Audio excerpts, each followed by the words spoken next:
مار دے گا اور ایک عمل بھی اللہ کے ہاں قبول نہیں ہے۔ یہ زبان اگر سچ بولے، صحیح طریقے سے اس کو استعمال کیا جائے، لوگوں کے عیبوں کو بیان کرنے سے زبان کو بچایا جائے، اور اسی طرح سے لوگوں کی برائیاں بیان کرنے میں اس زبان کو بچایا جائے، لوگوں کی خوبیاں بیان کرنے پہ لگایا جائے، اس زبان سے قرآن کی تلاوت ہو، اللہ کا ذکر ہو، سبحان اللہ، الحمدللہ، اللہ اکبر کی تسبیحات ہوں، اور اسی طرح سے اللہ کے دین کی دعوت، اللہ کے کلام کا ترجمہ، تفسیر، اور اللہ کی بات، حضور صلی اللہ علیہ وسلم کی سنت کی بات، یہ زبان اتنی قیمتی ہوتی ہے کہ اس کی قیمت اللہ کے ہاں جنت ہوتی ہے۔ اور اگر اسی زبان کو لوگوں کی برائیوں پہ لگایا جائے، لوگوں کی برائیاں کرنے پہ لگایا جائے، تو یہ زبان ہمیں بہت نقصان کے اندر مبتلا کر دیتی ہے۔ ہم نے حدیثوں کو پڑھتے تو رہتے ہیں، لیکن بدقسمتی یہ ہے کہ ہم ان حدیثوں پہ غور نہیں کرتے، اور غور کرنے کے بعد عمل کرنے کی کوشش نہیں کرتے۔ یہ 2-3 حدیثیں ہیں کہ اگر ان پہ انسان غور کرے تو انسان کو سمجھ آتا ہے کہ زبان کتنے نقصان کے اندر انسان کو مبتلا کرتی ہے۔ الغیبۃ اشد من الزنا، ایک حدیث ہے کہ فرمایا کہ غیبت زنا سے زیادہ بڑا جرم ہے۔ اب دیکھو، ہمارے ہاں زانی آدمی کو آنکھوں سے دیکھا نہیں جاتا، اگر ہمیں کسی کے بارے میں پتہ چل جائے کہ اس نے زنا کیا ہے، اگرچہ خبر شاہد یعنی جو جھوٹی گواہی سے ہی پتہ چل جائے، شک ہی ہو جائے، یا کسی غیر محرم کے ساتھ ہم کسی امام مسجد کو بولتے ہوئے دیکھ لیں، یا کسی معزز عالمی کو بولتے ہوئے دیکھ لیں، تو ہمارے ہاں اس کی عزت ختم ہو جاتی۔ اور اگر اپنی آنکھوں سے دیکھ لیں پھر تو ہم اس کو بلانا بھی پسند نہیں کرتے، اس کے ساتھ بات چیت کرنا تو دور کی بات ہے، اپنے گھر میں بلانا تو دور کی بات ہے، لیکن اس کو بلانا بھی پسند نہیں کرتے، کیونکہ ہمارے ہاں زنا کی ایک گناہ کی اتنی بڑی اہمیت دماغ کے اندر بیٹھ گئی ہے کہ یہ زنا ہے اور زنا کرنے والا بندہ بہت برا ہے۔ لیکن حضور صلی اللہ علیہ وسلم نے فرمایا کہ ایک لائن میں زانی ہو اور ایک لائن میں غیبت کرنے والا ہو تو اللہ اور اس کے رسول کے ہاں جو غیبت ہے یہ زیادہ بڑا جرم ہے۔ اس کی وجہ کیا ہے کہ غیبت کرنے والا انسان، فرمایا کہ اس کو اس وقت تک معافی نہیں ملتی جب تک کہ وہ جس کی غیبت کرتا ہے اس سے جا کے معذرت نہ کر لے، اور اگر معذرت نہ ہو سکے تو اس کے لیے اصال ثواب کچھ نہ کچھ کر کے نہ کر دے، اس وقت تک اس کے لیے معافی کی گنجائش نہیں۔ زانی آدمی کا معاملہ اللہ اور اس کے اللہ کا اور بندے کا معاملہ ہے کہ اگر 4 گواہ ہو جائیں تو دنیا کے حساب سے اس کو سزا ملے گی، لیکن اگر 4 گواہ ثابت نہ ہو تو پھر اللہ نے اس کے عیبوں پہ پردہ ڈالا ہے، اور اگر وہ معافی مانگے گا، توبہ کرے گا، اللہ اس کی توبہ کو قبول فرما کر اس کو معاف فرما دیتے ہیں۔ یہ اللہ نے واضح طور پر اعلان کیا ہے کہ بلکہ جو انسان توبہ کرتا ہے اللہ تعالیٰ اس کے فَأُولَٰئِكَ يُبَدِّلُ اللَّهُ سَيِّئَاتِهِمْ حَسَنَاتٍ، اللہ تعالیٰ اس کی برائیوں کو نیکیوں میں تبدیل فرما دیتے ہیں کہ اللہ کے ہاں توبہ کرنے والوں کو اتنی بڑی فضیلت ملتی ہے۔ تو میرے بھائیوں، غیبت کرنے والا انسان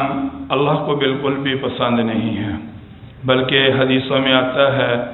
کہ فرمایا کہ جو انسان لوگوں کے عیبوں کے پیچھے پڑتا ہے اور پھر وہ جا کر لوگوں کو بیان کرتا ہے اور لوگوں کو رسوا کرنے کی کوشش کرتا ہے، فرمایا کہ اللہ اس کے عیبوں کے پیچھے پڑ جاتا ہے۔ وہ انسان تو شاید رسوا کر سکے یا نہ کر سکے، یہ بات تو کوئی یقینی نہیں ہے کہ کوئی جب اللہ مالک نے عزت نصیبوں میں لکھی ہے کوئی ذلت نہیں دے سکتا، لیکن غیبت کرنے والے انسان کے لیے اللہ کا اعلان ہے کہ میں اب تجھے تیرے گھر کے اندر ذلیل کروں گا، اور وہ ذلیل ہو کر رہتا ہے، اس کو کوئی بھی ضلالت سے بچا نہیں سکتا۔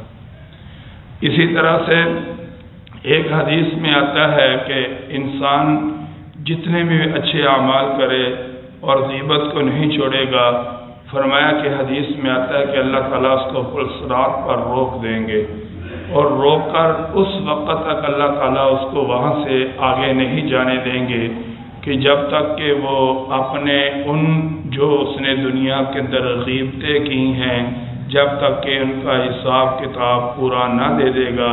حتیٰ یخرج مما قال، کہ جو اس نے کہا جب تک کہ وہ اس سے آگے نہ وہ نکل نہ جائے، فرمایا کہ اللہ پر صراط سے آگے نہیں جانے دے گا۔ نمازی بھی ہو، عالم بھی ہو، قاری بھی ہو، اور عہدے بھی ہوں، حاجی بھی ہو، عمرہ کرنے والے بھی ہوں، زکوٰۃ دینے والا بھی ہو، ڈھیر سارے اعمال ہوں، لیکن اگر غیبت کرنے والا ہے، لوگوں کی برائیاں کرتا ہے، لوگوں کے عیب لوگوں کو بیان کرتا ہے، فرمایا کہ وہ غیبت اس کو جنت میں جانے نہیں دے گی، بلکہ اس کو جہنم کے جو ہے پل پر روک دیا جائے گا اور وہاں اس سے حساب کتاب لیا جائے گا۔ میرے بھائیوں، دیکھیں میرے حضور صلی اللہ علیہ وسلم نے ایک حدیث بھی ہم نے پڑھا، تفسیر کے اندر یہ حدیث ہے، فرمایا کہ لوگوں بتاؤ میری امت کے سب سے غریب لوگ کون ہیں؟ ظاہر بات ہے صحابہ کرام رضی اللہ تعالیٰ نے کہا جن کے پاس مال و دولت نہیں ہوتا وہ غریب لوگ ہوتے ہیں۔ فرمایا کہ نہیں، پھر کہنے لگے کہ اللہ اور اس کے رسول زیادہ جانتے ہیں غریب کون ہے، امیر کون ہے۔ تو حضور صلی اللہ علیہ وسلم نے فرمایا کہ میری امت کا میدان معاشر میں وہ انسان کے حد نگاہ اعمال لے کر آئے، حد نگاہ اعمال لے کر آئے، یعنی انسان کے پیچھے اعمالوں کے ڈھیر لگے ہوئے ہوں، اور جب اللہ کی عدالت میں وہ اعمال لے کر آئے اور پھر اس کے نامہ اعمال میں زبان کے گناہ نکلیں کہ یہ فلانا آدمی یہ کرتا ہے، فلانے کے اندر یہ خامی ہے، فلانا ایسا ہے، فلانا ایسا ہے، فلانا ایسا ہے، اور ایسی چیزیں جب اس کی سامنے اللہ کی آئیں گی، پھر اللہ تعالیٰ ان لوگوں کو بلا لے گا جن کی اس نے غیبتیں کی ہیں، پھر ان کے اعمال ان کو دیے جائیں گے، لیکن پھر بھی اس کی غیبتیں زیادہ ہو جائیں گی اور اعمال کم ہو جائیں گے۔ پھر اللہ مالک ان کے جو برائیاں ہوں گی وہ ان کے کھاتوں میں ڈال کر پھر ان کے حساب کتاب برابر کر کے ان کے لیے جنت کا اعلان، دوسرے کے لیے جہنم کا اعلان، اور فرمایا کہ یہ بے شمار اعمال لے کر آنے والا انسان جب جہنم میں جا رہا ہوگا، فرمایا کہ میری امت کا یہ سب سے غریب آدمی ہوگا۔ میرے بھائیو، ہمارے گھر کی محفل اس وقت تک نہیں سجتی جب تک کہ اس گھر کے اندر اگر ہم بیوی کے پاس بیٹھے ہیں اپنے بھائیوں کے گلے نہ کر لیں، اپنی بہنوں کے گلے نہ کر لیں، اور اگر ہم بہنوں کے پاس بیٹھے ہیں جب تک کہ بیوی کے گلے نہ کر لیں، اس وقت تک ہماری محفل نہیں سجتی، اور اگر ماں باپ کے پاس بیٹھے ہیں تو کسی اور کے گلے نہ کر لیں، اور اگر بھائی بہن کٹھے بیٹھے ہیں تو کسی اور کے گلے نہ کر لیں، اس وقت تک ہماری محفل نہیں سجتی، اور اللہ مالک ہمیں پتہ نہیں کہ ہم کتنے نقصان کے اندر چل رہے ہیں اور کتنے بڑے نقصان کے اندر مبتلا ہیں۔ حضور صلی اللہ علیہ وسلم کے زمانے کے اندر ایک آدمی دوڑتا ہوا آیا اور آ کر کہنے لگا یا رسول اللہ صلی اللہ علیہ وسلم، تو عورتوں نے روزہ رکھا تھا اور ان کی بہت بری حالت ہے اور وہ مرنے کے قریب ہیں، اگر آپ حکم دے تو ان کو کچھ پانی وغیرہ پلا دیا جائے کہ وہ روزہ افطار کر لیں۔ آپ صلی اللہ علیہ وسلم نے فرمایا کہ روزہ تو انہوں نے افطار کر لیا ہے، چلو ان کو میرے پاس لے کر آؤ۔ آپ صلی اللہ علیہ وسلم کے پاس ان کو لایا گیا تو آپ صلی اللہ علیہ وسلم کا یہ معجزہ تھا، کہا کہ تم جو ہے اپنے باہر قے وغیرہ کرو۔ انہوں نے جب قے کی تو قے کے اندر گوشت کے ٹکڑے باہر آئے، اور کافی سارے دونوں عورتوں کے، یعنی پہلے ایک سے کروائی، پھر دوسرے سے کروائی، دوسری سے کروائی، اور قے کے ٹکڑے، گوشت کے ٹکڑے باہر آئے۔ تو فرمایا کہ تم نے تو روزہ افطار کر لیا تھا کیونکہ تم گپوں کے اندر لگی رہی اور ایک لوگوں کی غیبتیں کرتی رہی، اور روزہ دار جب حلال چیز نہیں کھا سکتا تو یہ تو حرام ہے، یہ تمہارے لیے کیسے اجازت تھی کھانے کی، اس وجہ سے تمہیں روزہ شدت والا لگا۔ اور فرمایا کہ جاؤ آج کے بعد کبھی کسی کی غیبت نہ کرنا، اور یہ اللہ نے بھی ہمیں بتایا وَلَا يَغْتَبْ بَعْضُكُمْ بَعْضًا، کہ نہ کوئی تمہارا بعض کی غیبت کرے۔ یہ پورا رکوع بہت زبردست رکوع ہے۔ یا ایھا الذین آمنوا لا يسخر قوم من قوم عسى ان يكونوا، کسی کا مذاق نہ اڑاؤ، ہو سکتا ہے جس کا تم مذاق اڑا رہے ہو وہ تم سے بہتر ہو۔ ہم نے ابو داؤد کے اندر ایک واقعہ پڑھا کہ دو آدمی تھے، دونوں آپس میں اس طرح برابر رہتے تھے۔ ایک گناہوں کے اندر حد سے آگے بڑھا ہوا تھا اور ایک بڑا متقی، تہجد گزار، نیک آدمی تھا۔ اب دیکھیں بھائی، سمجھانے کے بھی طور طریقے ہوتے ہیں۔ ہم چاہتے ہیں کہ ہم ایک دفعہ سمجھائیں اور اگلا بندہ ہماری بات مان کر جو ہے سیدھی لائن پہ آ جائے۔ یہ ہماری سب سے بڑی غلط فہمی ہے۔ ہمیں بہت کھپنا پڑتا ہے، نیک بات منوانے کے لیے نمازیں پڑھنی پڑتی ہیں، نفل پڑھنے پڑتے ہیں، دعائیں کرنی پڑتی ہیں کہ اللہ میری زبان میں اثر پیدا فرما، اے اللہ میری وجہ سے ان کو ہدایت نصیب فرما۔ پھر ان کو بار بار ان کے اوپر کھپنا پڑتا ہے، تھکنا پڑتا ہے، جب اپنا سب کچھ ان پہ لگا دے، پھر اللہ کی مہربانی کہ اللہ ان کو ہدایت دے دے، نہ دے پھر بھی اللہ کی مہربانی۔ لیکن ہم پھر جو ہمارے ذمہ تھا وہ ہم اپنی پوری ذمہ داری ادا کر رہے ہیں۔ ہمارے ذہن میں یہ بات ہوتی ہے کہ اگلے آدمی کو ہم ایک بات کہیں وہ جھٹ پٹ میں ہمارے پیچھے دوڑتا ہوا آ جائے، ایسا نہیں ہے بھائی۔ حضرت نوح علیہ السلام کی 950 سال دن رات ایسے نبی کی محنت، اور گنتی کے لوگ کئی نبی ایسے جن کے پیچھے کچھ بھی نہیں ہے۔ حضور صلی اللہ علیہ وسلم کی 13 سال کی ایسی محنت کہ آپ سوچ نہیں سکتے کہ جو انہوں نے محنتیں کی۔ آپ صلی اللہ علیہ وسلم نے جناب والا بے شمار بھوک کو برداشت کیا، لوگوں کے طعنوں کو برداشت کیا، لوگوں نے شاعر کہا، اپن کوئی شاعر کہہ کے دیکھے، پھر سکھا جا کے دیکھے، سمجھ آ گیا، پھر پتہ چل جائے گا اس نے کہ جناب والا میری بےزتی کی ہے، پھر دیکھ میں اس کے ساتھ کرتا کیا ہوں۔ اور ہم پھر کہہ رہے ہیں کہ ہم حضور صلی اللہ علیہ وسلم کے دین کا حق پورا کر رہے ہیں۔ انہوں نے پتھر بھی مارے۔ یہ بڑا عجیب واقعہ ہے کہ جب انہوں نے پتھر مارے تو میں نے ایک جنگ کا یہ واقعہ پڑھا کہ حضور صلی اللہ علیہ وسلم کے کچھ لوگوں نے یہ کیلوں کی کھود بنی ہوئی آپ صلی اللہ علیہ وسلم کے چہرے مبارک پہ ماری، اور جس کی وجہ سے آپ کے دندان مبارک زخمی ہوئے۔ حضور صلی اللہ علیہ وسلم کو غصہ آیا اور بدعا کرنے کا ارادہ کیا۔ اللہ نے فرمایا لیس لک من الامر شیء او یتوب علیہم، فرمایا کہ نبی ان کے لیے بدعا کے لیے ہاتھ نہ اٹھانا، اللہ تو ان کے رجوع کو قبول کرنے کے لیے تیار ہے۔ دیکھو میرے بھائیو،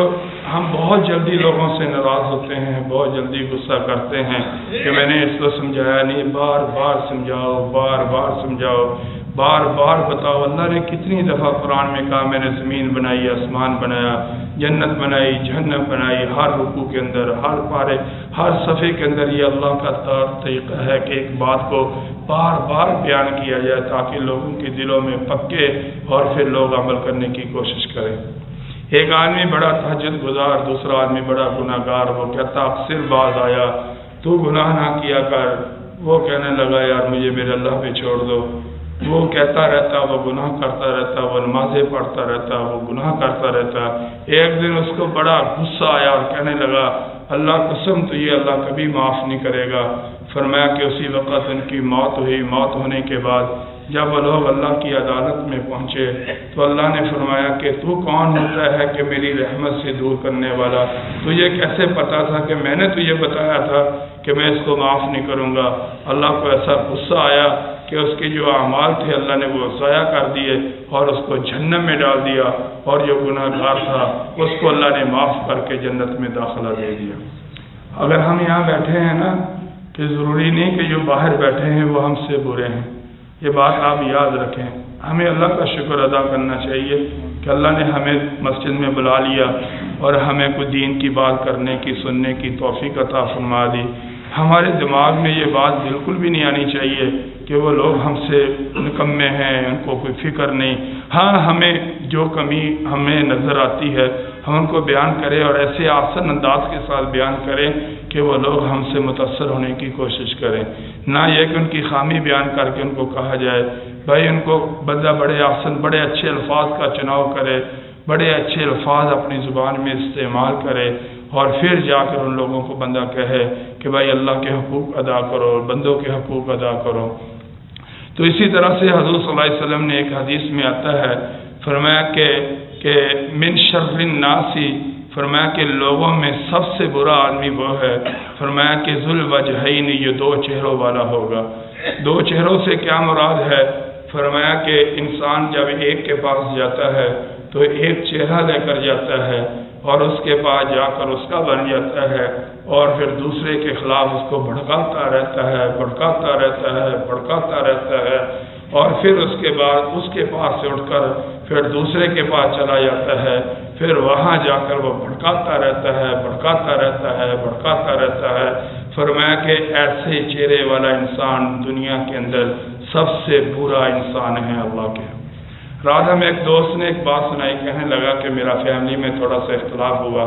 تو ہمارے گاؤں کا ایک آدمی تھا، اس کا کام یہ تھا کہ وہ میرے پاس آ کر کچھ بتاتا، ان کو جا کر کچھ بتاتا، اور ہماری آپس میں اختلاف بڑھتا شدت اختیار کر گیا۔ کہنے لگے کہ صاحب ایک دن وہ میرے گھر میں کسی کام کے لیے آیا، تو میں نے اس کو کہا کہ آئیو میرا یہ کام کر دو۔ کہنے لگا کہ یار میں چاہتا تھا کہ تیرا کام کر دوں، لیکن اس نے مجھے روکا اور اس نے مجھے کہا کہ اگر اس کا کام کرے گا تو پھر ہمارے گھر میں تو نہیں آ سکتا۔ کہنے لگا کہ میں نے اسی وقت اس کو فون کیا جس کے ساتھ میرا اختلاف تھا، میں نے کہا کہ آئیو شیطان ہم نے پکڑ لیا ہے کہ جس نے ہماری لڑائی کروائی ہے، اور اس کو بھی بلا لیا۔ جب اس کو سامنے بٹھایا پھر چہ میں گوں کرے اور وہاں سے نکل گیا۔ تو اس لیے میرے بھائیوں ایسا طور طریقہ اللہ کو پسند نہیں ہے، بلکہ اللہ تعالیٰ قرآن پاک میں فرماتے ہیں یا ایھا الذین آمنوا اتقوا اللہ وقولوا قولا سدیدا، کہ اگر سچ بھی بولنا تو وہ بھی طور طریقے سے بولو۔ ایسا سچ نہیں چاہیے جو خاندانوں کو لڑائے، ایسا سچ نہیں چاہیے جو گھروں کے اندر تفریق ڈالے، ایسا سچ نہیں چاہیے جو نمازیوں کو آپس میں لڑائے۔ ایسے سچ کی اللہ نے ہمیں بالکل بھی اجازت نہیں دی ہے، یہ بات ہمیں یاد رکھنی چاہیے۔ موقع محال دیکھ کر، ہاں اگر کسی کے اندر ہم خامی دیکھتے ہیں اس کو علیحدہ کریں، اس کو علیحدہ بٹھا کر بڑے آسن انداز کے ساتھ اس کو کہیں کہ آپ کے اندر یہ کمی ہے، مہربانی کر کے آپ یہ پوری کر لیں، اور اس سے بہترین طریقہ اور کوئی نہیں ہو سکتا۔ ایک حدیث میں آتا ہے کہ لوگوں نے کہا یا رسول اللہ صلی اللہ علیہ وسلم اگر کسی کے اندر برائی ہو اگر ہم اس کو بیان کریں، فرمایا کہ وہ غیبت ہے، اور اگر اس کے اندر وہ برائی نہیں ہوگی تو فرمایا کہ تم نے اس پہ بہتان لگا دیا۔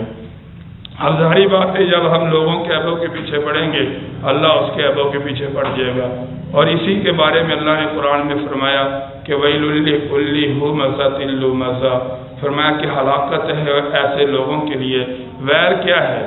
ویل قرآن پاک کے اندر یہ ایک لفظ آتا ہے، قرآن پاک کے اندر ناپ تول میں کمی کرنے والوں کے لیے بھی اللہ نے کہا کہ ویل للمطففین، چغلی کرنے والوں کے لیے اور غیبت کرنے والوں کے لیے بھی اللہ نے کہا کہ ویل لکل ہمزۃ لمزہ۔ یہ ویل ایک جہنم کی وادی ہے۔ ہم نے پڑھا کہ اس کے جو ستون ہوں گے نا وہ آگ کے ستون ہوں گے، اور غیبت کرنے والے انسان کو زنجیروں کے ساتھ ان ستونوں کے اوپر باندھ دیا جائے گا،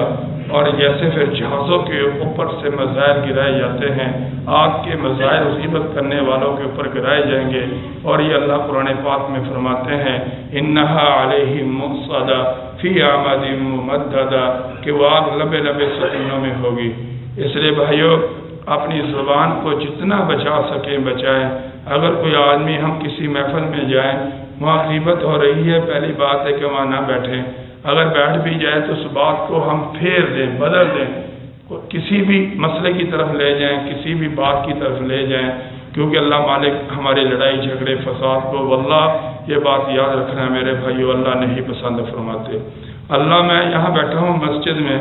اور یہاں قرآن یہاں مسجد میں بیٹھا ہوں، میں قسم اٹھا کر کہتا ہوں کہ میرا رب میرا رسول ہمارے آپس کی لڑائی جھگڑے کو بالکل بھی پسند نہیں فرماتے،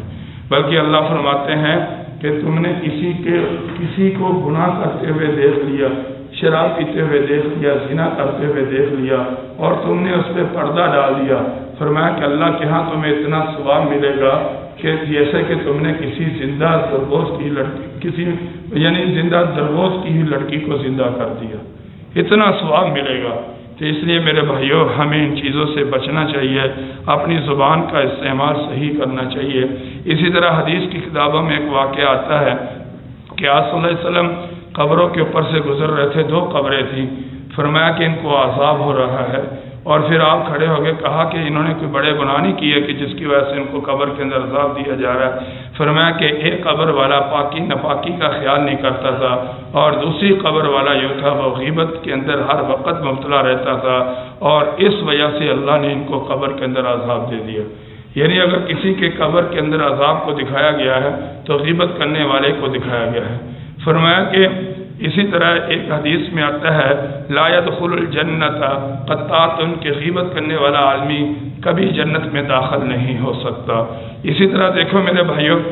ہمارے ہاں ایک بڑا محاورہ ہے کہ کوئی آدمی بیمار ہے، پریشان ہے، یا کسی کی فصل خراب ہوگی، یا کسی کا بچہ فوت ہو گیا یا بیمار ہو گیا، یا باپ فوت ہو گیا، یا کوئی اور وجہ بیماری گھر کے اندر آ گئی، وہ آ جاتی ہے انسان کے کوئی پتہ نہیں چلتا، ہم کہتے ہیں کہ یہ کسی گناہ کے اندر پکڑا گیا۔ یہ لفظ اللہ کو پسند نہیں ہے میرے بھائیوں۔ ایک حدیث میں آتا ہے من علی مصابا، فرمایا کوئی آدمی کسی مصیبت زدہ آدمی کے ساتھ تسلی والے جملے استعمال کرے، اتنا کہہ دے کوئی نہیں بھائی اللہ اچھے حالات بھی لائے گا، تو پریشان نہ ہو، اگر یہ وقت ہے تو انشاءاللہ اللہ روزی والا اچھا وقت بھی لائے گا، اللہ صحت بھی دے گا۔ اتنے لفظ جب تم کسی ایمان والے کو کہہ دو گے، فرمایا کوسی یا بردن فی الجنہ، اللہ جنت میں جا کر تمہیں بہترین چادر کا لباس پہنائیں گے۔ دیکھو یار، دیکھیں میرے بھائیو، ایک بیمار آدمی ہے اور ہمیں پتہ ہے کہ یہ مرنے کے قریب ہے، ہماری وجہ سے نہ اس کی زندگی کم ہوگی نہ زیادہ ہوگی۔ اگر ہم اتنے جملے اس کو کہہ دیں کہ کوئی نہیں، اللہ اپنے پیاروں کو تکلیف دیتا ہے، تو انہیں پریشان نہیں ہونا، انشاءاللہ تیرے میں اچھا ٹائم آئے گا اور تو صبر کر، اللہ تیرے اوپر بڑی مہربانی کرے گا۔ فرمایا کہ یہ تسلی کے جملے جو ہوں گے نا، اللہ تعالیٰ تمہارے لیے جنت کا اعلان فرما دیتے ہیں۔ دیکھیں ہم غیبت کرتے ہیں، کسی سے چائے پی لیں غیبت کر کے، یا کسی کے عیب جسوسی کر کے کسی سے جوڑا لے لیں، یا کسی سے جناب والا عیب کر کے کسی سے ہم جناب والا کوئی پیسے لے لیں، کوئی اس طرح کی فائدے لے لیں۔ فرمایا کہ وہ انسان دنیا کی چیزیں نہیں لے رہا، اگر وہ کپڑا لے رہا ہے فرمایا جہنم کی آگ لے رہا ہے، اگر وہ کھانا کھا رہا ہے فرمایا جہنم کی آگ کے لقمے کھا رہا ہے، اور کسی کے سامنے کسی کی برائی کر کے اور اس سے فائدہ لینا، اس سے بڑا بدنصیب انسان دنیا میں کوئی ہو نہیں سکتا۔ بس میرے بھائیوں یاد رکھیں، یہ بات آپ یاد رکھیں، اپنی زبان کا جتنا بھی صحیح استعمال ہو سکے کرنا چاہیے، خاموشی اختیار کریں، کسی کے عیب دیکھ کر ان پہ پردہ ڈالیں، انشاءاللہ اللہ ہمارے عیبوں پہ پردہ ڈالے گا۔ دنیا میں ہم 2-4 بندوں کو بتائیں گے اور اللہ ساری مخلوق کے سامنے ہمیں میدان معاشر میں رسوا کرے گا، یہ اللہ کا وعدہ ہے۔ غیبت کرنے والے کے ساتھ یہ اللہ کا وعدہ ہے کہ اگر تو نے دنیا میں کسی ایک کو رسوا کیا تو میں اللہ ساری مخلوق 1,24,000 نبیوں کی امتوں کے سامنے تمہیں میں رسوا کروں گا۔ تو یہ جرم جو ہم کرتے ہیں اس کی سزا ہمارے ذہن میں ہونی چاہیے، تو انشاءاللہ انسان بچنے کی کوشش کرے گا۔ آخری واقعہ کہ حضور صلی اللہ علیہ وسلم ایک رات سوئے ہوئے تھے، تو آپ صلی اللہ علیہ وسلم کو معراج کروایا گیا، اور معراج کروانے کے بعد آپ صلی اللہ علیہ وسلم کو جہنم کے اوپر سے گزارا گیا۔ آپ نے دیکھا کہ کچھ لوگ ایسے تھے جو تانبے کے ان کے ناخن تھے اور وہ اپنے جسموں کو نوچ رہے تھے، اور جسموں کے اندر پیپ ہے، بدبو ہے اور برا حال ہے ان کا، اور پھر اس طرح اپنے جسموں کا اپنے چہروں کو نوچ رہے ہیں جس طرح کے درندے نوچتے ہیں، اور ان کا برا حال ہے، رسوا ہیں، پریشان حال ہے، اللہ کا عذاب ان کے اوپر ہو رہا ہے۔ حضور صلی اللہ علیہ وسلم یہ معاملہ دیکھ کر کھڑے ہو گئے، کہا جبرائیل یہ لوگ کون ہیں؟ فرمایا کہ یہ آپ کی امت کے وہ لوگ ہیں، یہ دنیا کے اندر لوگوں کی غیبتیں، لوگوں کی برائیاں، لوگوں کے عیب بیان کیا کرتے تھے، اور پھر بغیر توبہ کے دنیا سے چلے گئے، آئیے ان کا یہ حال ہے۔ دیکھو سود کھانے والا آدمی ہمیں پسند نہیں ہے، ہم سود کھانے والے آدمی کو بڑے دور سے سلام لیتے ہیں، یہ سودی آدمی ہے، یہ برا آدمی ہے۔ حضور صلی اللہ علیہ وسلم نے فرمایا کہ کوئی آدمی غیبت کر رہا ہے، یہ سب سے بڑا سودی آدمی ہے، سب سے بڑا، یہ حدیث میں آتا ہے۔ فرمایا کوئی آدمی کسی مسلمان کی عزت میں کمی کرے اور اس کی وجہ سے کسی مسلمان کی عزت میں کمی آئے، فرمایا کہ یہ سب سے بڑا سود کھانے والا انسان۔ اور یہ حدیث میں بس اللہ سے دعا ہے اللہ تعالی ہم سب کو عمل کرنے کی توفیق عطا فرمائے، اور اپنی زبان کو اچھائی پہ لگانے کی توفیق عطا فرمائے۔ ہم بھی ایسے ہی ہیں بھائی، ہم بھی انسان ہیں، بس اللہ ہمیں اپنی زبان کا صحیح استعمال کرنے کی توفیق عطا فرمائے۔